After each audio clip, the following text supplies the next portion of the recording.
Si Lola FB.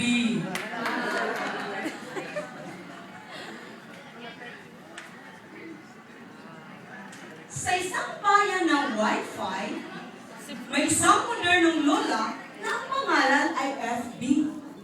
Si Lola FB ay palaging nakikita ng kanyang mga kababayang netizens sa isang internet cafe na nakangiti habang gamit ang keypad ng computer. Ang haba ng signal, lakas na signal, di ba? Wi-Fi na Wi-Fi.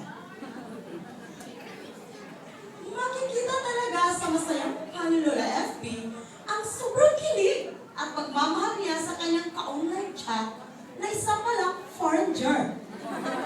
Modernong lolo na ang pangalan ay Granny Google mula sa bansang Apple. Hello, pretty woman. I really like your sweet smile. Ang panimulang bati ni Granny Lolo. Oh, thank you for liking my smile, handsome. Reply ni Lola FB. I wanna see you soon, my love. Dab nito. Me too. I'm 101% excited to see you in person. Isang araw, bago ang ika-6 na buong kaarawan ni Lola FB, nakatanggap siya ng bagong laptop na may unlimited internet connection at isang latest model ng cellphone na may underwater camera. Napalagyan ang pasigaw siya sa tuwa. Yay! Thank you, big brother! Salamat, Google, my love! Ang matinis na sigaw ni Lola FB. Katirik doon, nagsalito, sabay, tawa-tawa. Ngunit sa sobrang halakad niya, ay biglang humulampos ang luma niyang pustiso. Nahulog ito sa upuan at gumulong-gulong at na-shoot sa kanyang nakabukas at nakatihayang kulay blackberry na payong. Nagtangkang abutin ni Lola FB ang kanyang pustiso ay inilipan naman ito ng malakas na hangin at nahulog sa kanal ang kanyang pustiso. Sama sa tubig na may maraming basura at itinanay ito kasama sa tubig papuntang malalim na bahagi ng estero. Walang magawa ang kawawang matanda. Kundi gumaguluhan at umiyak na umiyak.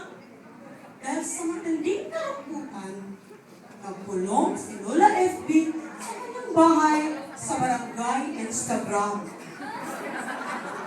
Ilang araw siyang offline at walang connection sa kanyang mga ka-birds na si Lola Yahoo at Lola Twitter. Namiss na rin siya ng kanyang mga kayoga mula sa Barangay Farmville at Barangay Candy Crush. Nasaan na ba si Kumari FB? Namiss ko lang ang tingin niyang halakhak. Bunga, sana mapawi natin ang kalungkutan niya sa bad ni Manong Friendster. Kaya meron tayong action agad na gagawin. Tulungan natin siya. Ang suggestion ni Lola Twitter. Kaya nagkaisa ang lahat ng mga kaibigan ni Lola FB sa pamumuno ni Manong Friendster ang may-ari ng computer internet cafe. Nagkipag-Skype at nag-video conference sila kay Granny Google at sinabi nila ang totoong nangyari kay Lola FB.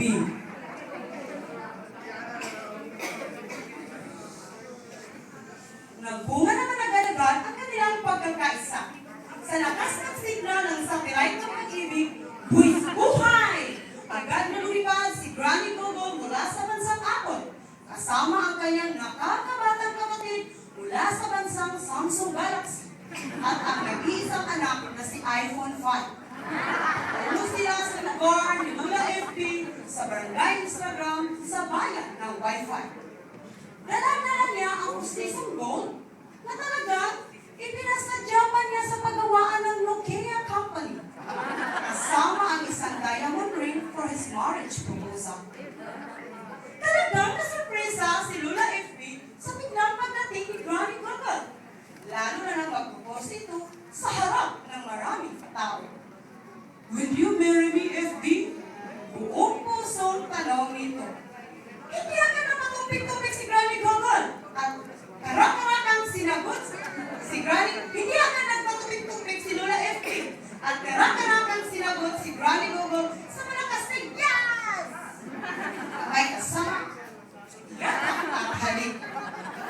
Agad silang ikinasal ni Judge YouTube, ang resident judge ng Barangay Instagram. And they live happily ever after until they run out of breath.